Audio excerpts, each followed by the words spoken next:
कश्मीर में सुरक्षा बलों ने शहीदों की शहादत का बदला ले लिया और उसका किस्सा खत्म कर दिया। जो आतंकी संगठन हिजबुल मुजाहिदीन का टॉप कमांडर था, यानी कि रियाज नाइकू, वो 2 साल से मोस्ट वांटेड लिस्ट में शामिल था। लेकिन इस बार रियाज नाइकू बच नहीं पाया।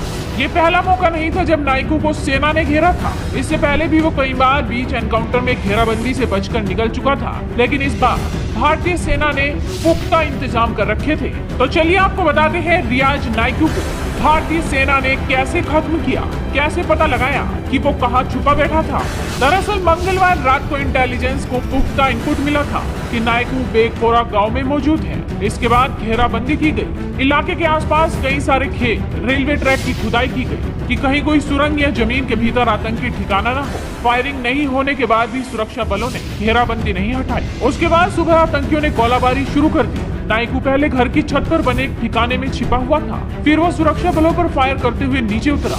एनकाउंटर के दौरान सुरक्षा बलों ने 40 किलो आईईडी से उस घर को उड़ा दिया जहां से नाइकू फायरिंग कर रहा था। इसमें नाइकू और उसका साथी आदिल मारा गया। नाइकू का मारा जाना सुरक्षा बलों की बड़ी कामयाबी है। कश्मीर में आतंकवाद के खिलाफ अभियान पर इसका अच्छा खासा असर भी पड़ेगा। आपको बता दें कि रियाज नाइकू कश्मीर में सबसे ज्यादा समय तक सक्रिय रहने वाला आतंकी था। वो हिजबुल मुजाहिदीन के लिए काम करता था। उसे मोस्ट वांटेड आतंकियों की A++ कैटेगरी में रखा गया था। उस पर 12 लाख रुपए का इनाम भी था।